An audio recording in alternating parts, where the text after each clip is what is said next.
Kids and cadets, welcome back to Tommy Time. We've got more crap to look at here at Tommy Time. Appreciate you coming out. No clucking around. It's time to get serious. Crap on four wheels is serious business. And today is not like any other day because we got three crappy units to look at. Scrapper showed up yesterday.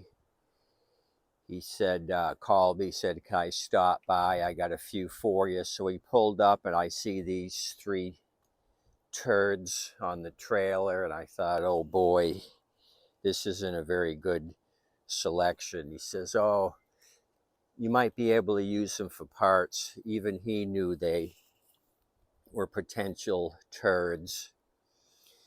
So I ended up giving 30 for the three, $10 each. I don't have much confidence in these things. They're pretty rough. We'll discuss each one.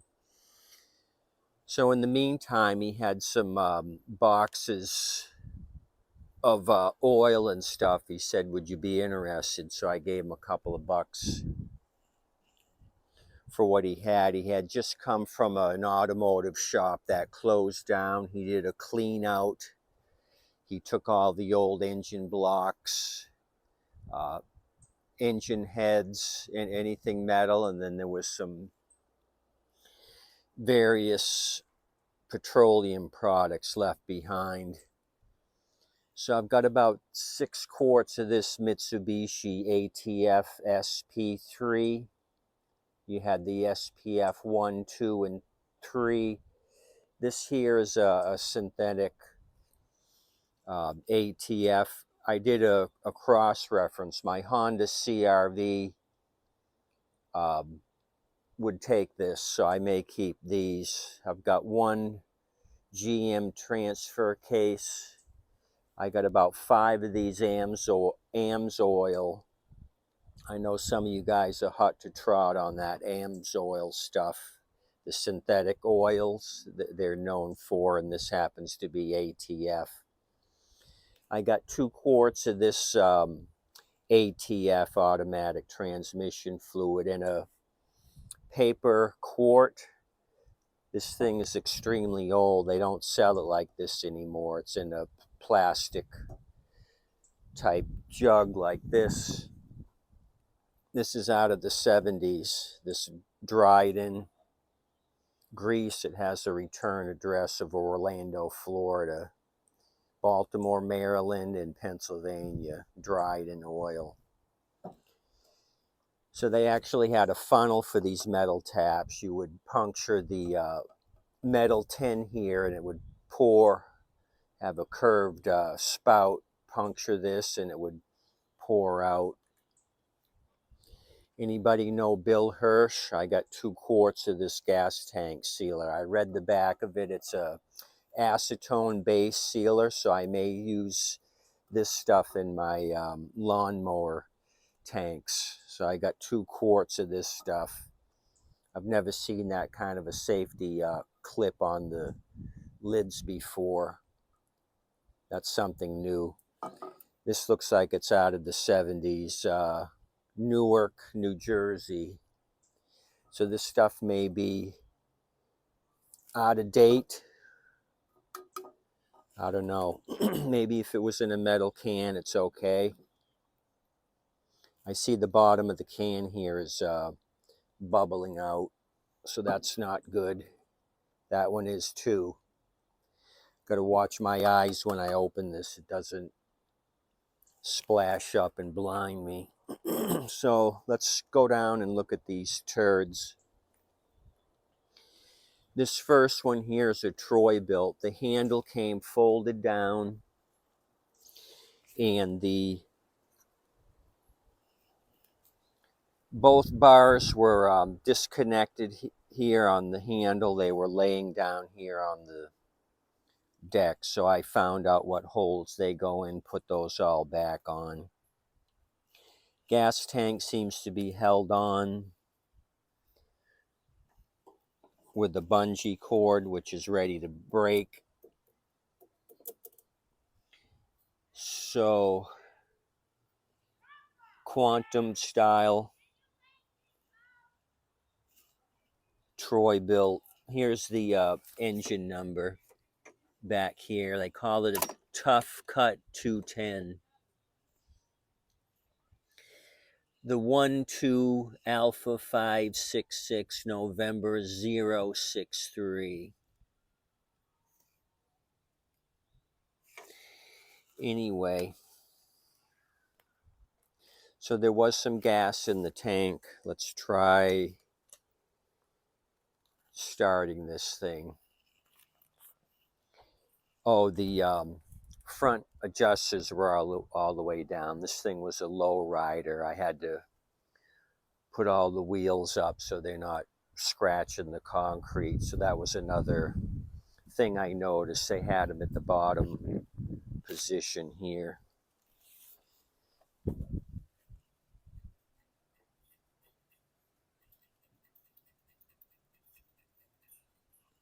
It is priming. I don't know if the gas is old. Let me pull on this thing.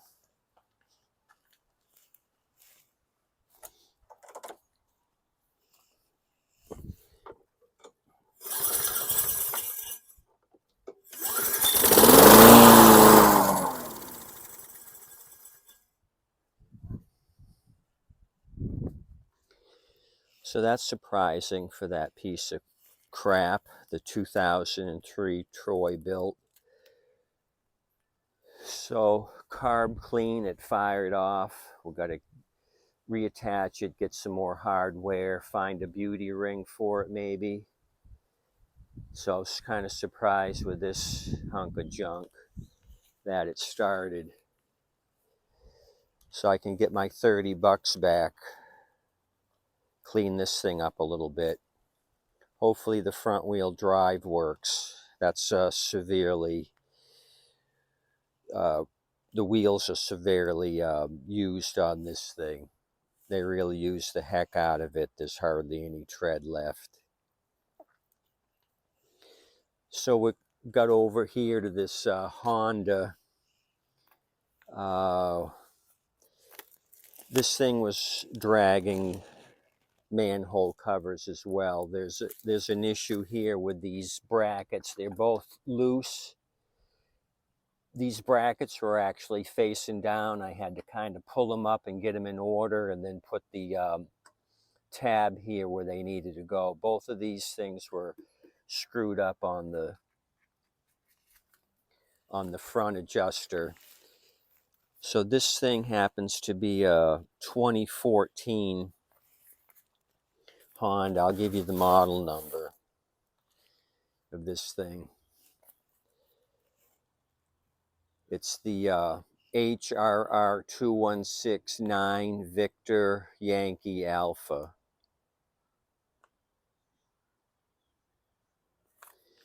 Let me bring you down here. It's got a bag, but it's not the right bag. This is a big air gap here. The bag doesn't fit tightly, but it does say Honda. That bag goes to another unit. So there's no fuel in it, I noticed. What we could do is try fueling this, look at the air filter, get an idea if this thing was maintained. Maybe the front adjusters finally gave way and they decided not to try to mess with it. It took me a couple minutes to get them into place. So the front end here needs to be reinforced, tightened down, whatever. So let's start by looking at the air filter.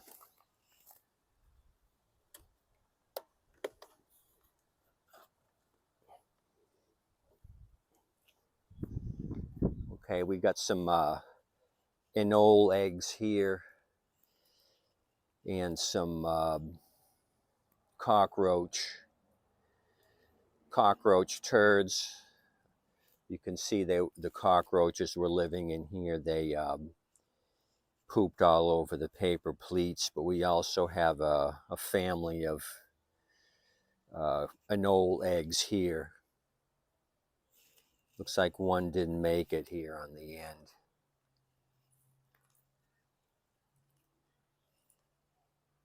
Oh, there's one here that hatched. You can see that one there, and it's dead. It didn't make it. So maybe these eggs are out of date. A few of them didn't hatch. It looks like one hatched here. One didn't make it at all, and this one here died after breaking out of the shell. So I would call that terrible odds. I wouldn't do a large bet on that. So let's throw some fuel in this. Tank is dry. I see a little bit of sediment down there, but not a lot. It's not terribly dirty. Somebody asked me, how do I know what year these Hondas are? I just go over here to the emission control sticker, and it says conforms to 2014 EPA standards. You'll find the date in here. That's my first go-to for dates on these Hondas. Or you can try to decipher the model and serial number.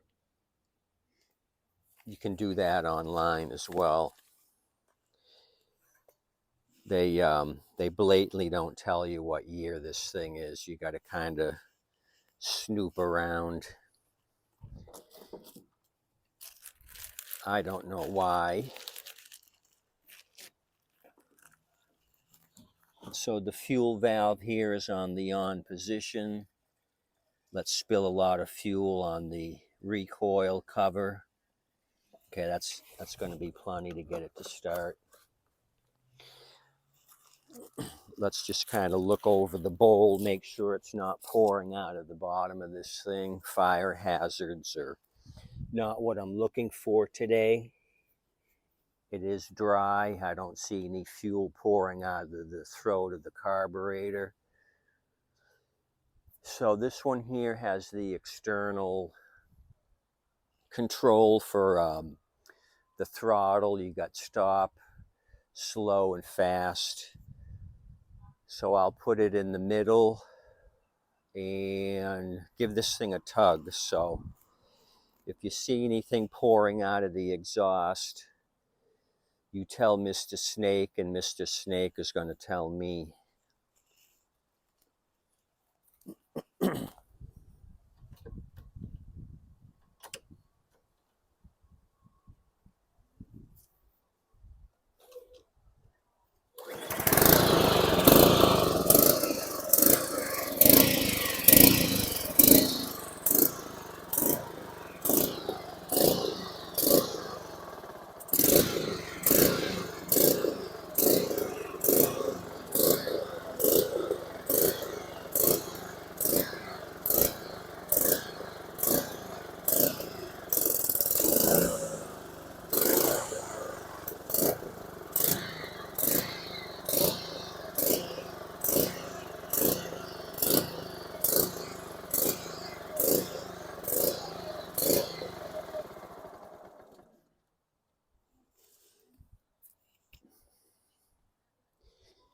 Wow, I'm getting really surprised today. Kind of didn't think this thing would start. So you heard it hesitating. I'll have to go through the carb. It's probably, when it's doing that, it's the idle circuit jet is plugged up when it hesitates like that at idle. What else? I engaged the blade. The blade engaged.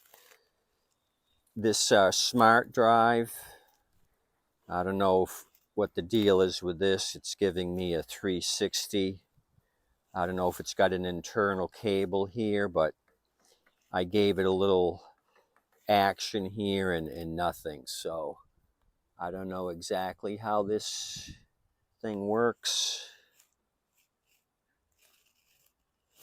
I'm just kind of looking at cables. This here is the blade cable, which comes into this roto stop. You have to push this down first as the safety and then pull back on the bar number 2. And that engages your blade. The smart drive adjust position shows like 5 positions here, and this thing's just rotating. It's got some Phillips head screws. You guys know anything about this system? I guess I'll have to remove these and see if there's a cable that comes up through here, or go down below and look. Okay, here's a cable. It's rear wheel drive, so it's this cable right here. Where does it go?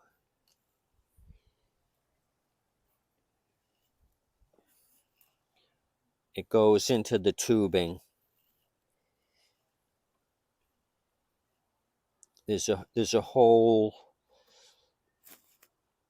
There's a hole right here where my finger is, and it goes up into the tubing all the way to the top. So it's broken up here somewhere. So this is a total shit design. The smart drive is the shit design. I'm going to have to feed a cable up through here and mess with this piece of junk. So this is why they dumped it. No control action here. I have not dealt with an internal drive cable before.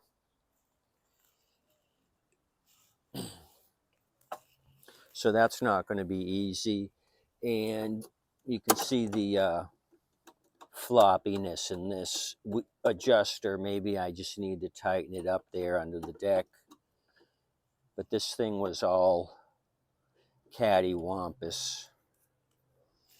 So let's move you down to the last one. We'll discuss this aluminum deck Toro Recycler. This is the 3rd one I've gotten this season with the all aluminum deck. So let me get my cheat sheet. But first, I'm getting a little parched. The green lady said, take a break, Tommy time. It's time to refresh and get regrouped and figure out what in the world we're doing with 3 pieces of junk. So hold on.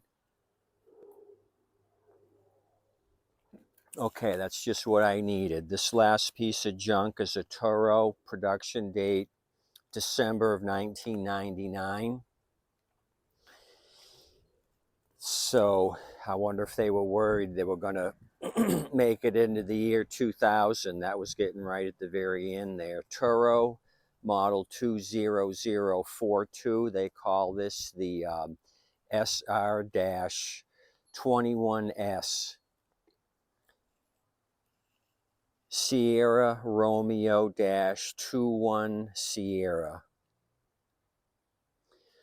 So the deal with this thing is, first off, the handles. We got 2 giant zippy ties holding this thing up. Same thing for this side.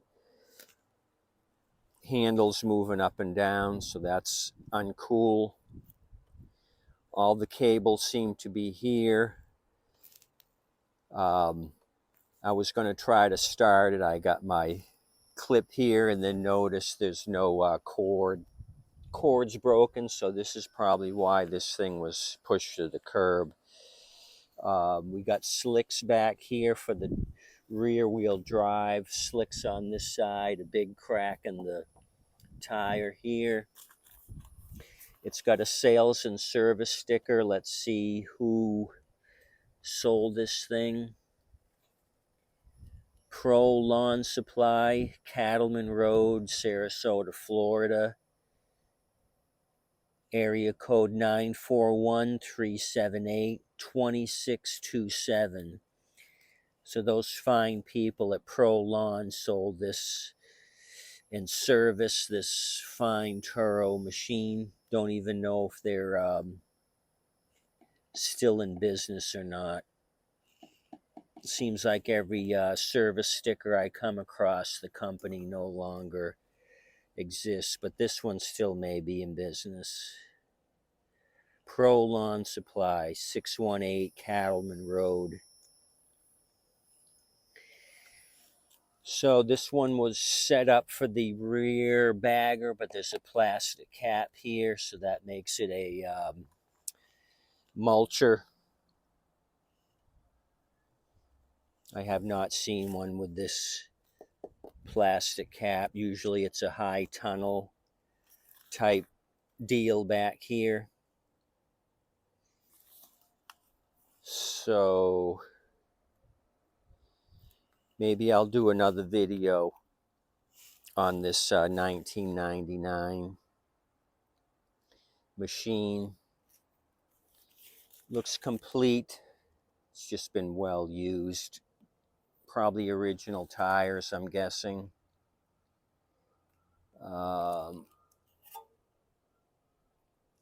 The engine ID is under the plastic here. That's where I saw the 1999 date on the Super Recycler. So I may do another video on this. I'll remove the plastic GTS cover here and then throw another recoil on it, one with the rope. I wouldn't be surprised if this thing starts, because the age of the machine, they probably thought they got their money's worth out of it and just decided to go with something else. It's damp down there, but I don't see any fuel in the tank. Tank is empty. You can see all the chew marks here on the plastic where the rope gouged out the plastic. That could have been an issue where it frayed the pull cord over time. Looks like rat damage, but it's actually the rope hitting the plastic here. So I'd be surprised to look at the recoil and see what the rope looks like if it's all chewed up. Anyway, I think that's what I'll do. I'll bring you back once I get all my tools set up, and I'll do one more video on this. Find a decent recoil for the Toro, and then we'll throw it on and try to get it to start. I would have high hopes that it starts. For the fun of it, let's just turn this thing on the side and see what the blade looks like, and let's look at the filter, why don't we?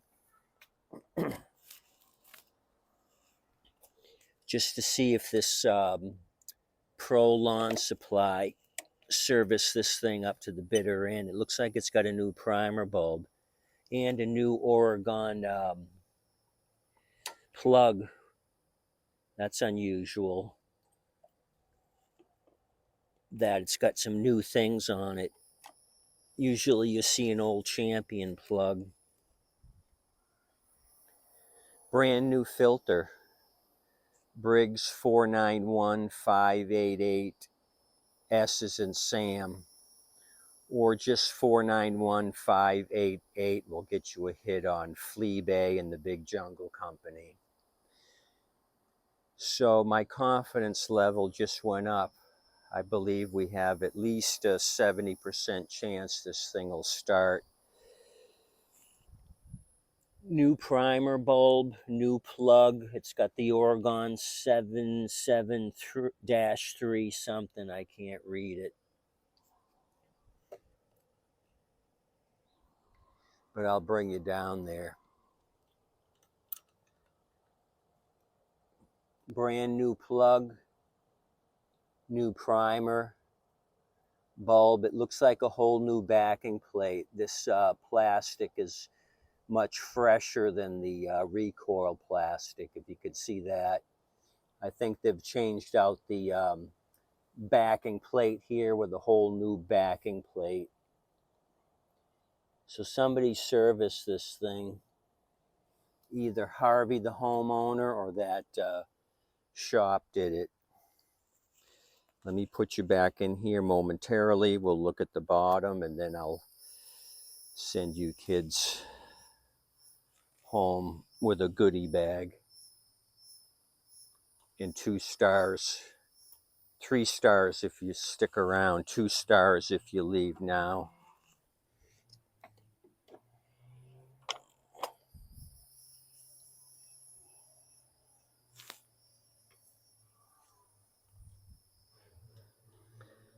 Looks like it's all there.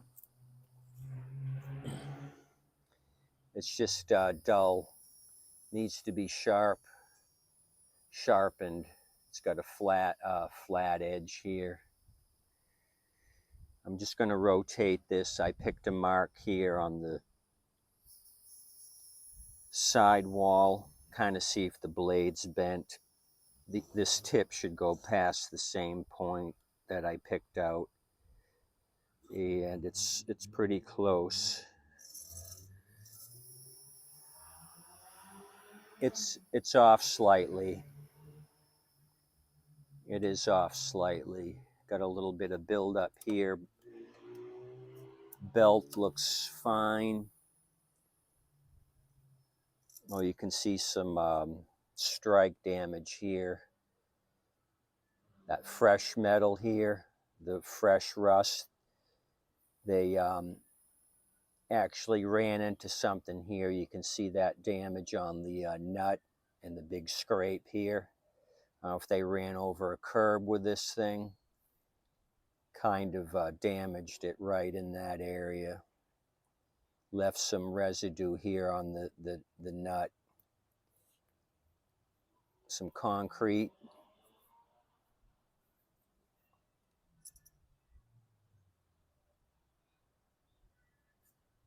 I did adjust the wheel height on this thing to kind of bring it up. It was kind of low, so they may have been striking stuff. And if you look at the end of the blade here, it's slightly below the edge of the deck, so that's an issue. The blade should be up here further where it's not going to come in contact with anything that slips under the front of the deck here. It's got an open source to hit the blade here. If I can show you, let me grab a piece of paper.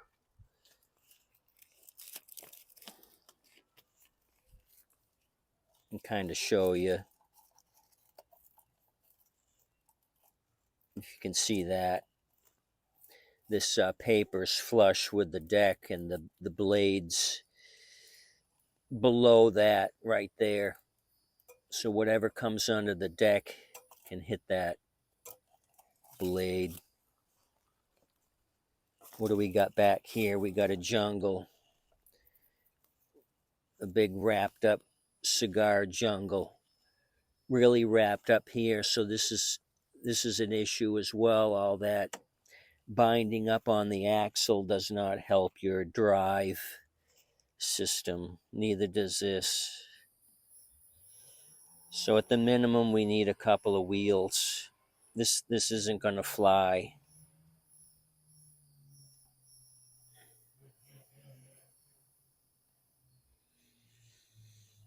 Being a Toro, they're probably an arm and a leg. And being a 99 model year, they're really going to sock me in price. Just because it's been sitting on the shelf. They've got to get their money back out of it for it sitting so long. So we kind of got 2 out of 3. That ran, needs some work on the Troy-Bilt. This Honda ran, but needs a carb clean. And we don't know much about this, but we have a good indication with the service that's been done. New filter, new plug, new backing plate.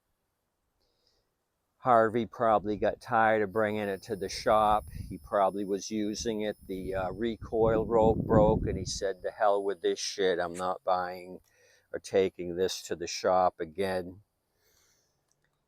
It cost me $300 for them to service. I'm not spending any more money on it. I'm just going to go out and buy a Murray at Walmart. So this will be a good one to see if we can get it started. So I'll come back with you guys and do a video on this Toro. The 20042. They call it the SR Super Recycler 21S or 21 Sierra, probably 21 inch is what the 21 means. 21-inch blade. As always, tip your waitress and wait staff. Thanks for coming out. Appreciate you checking out these 3 turds. Kind of surprised. I thought all 3 would be parts machines, but we've got some potential here. There will be no clucking around on these 3. We're going to make it all happen. I'll show you how we're going to make it happen. I've wanted to do this. As always, please tip your waitress and wait staff. Thanks for coming out. Have a good day. Clucking's over. Come back and see me. Like and subscribe. Appreciate all you guys checking out this junk. Have a great day.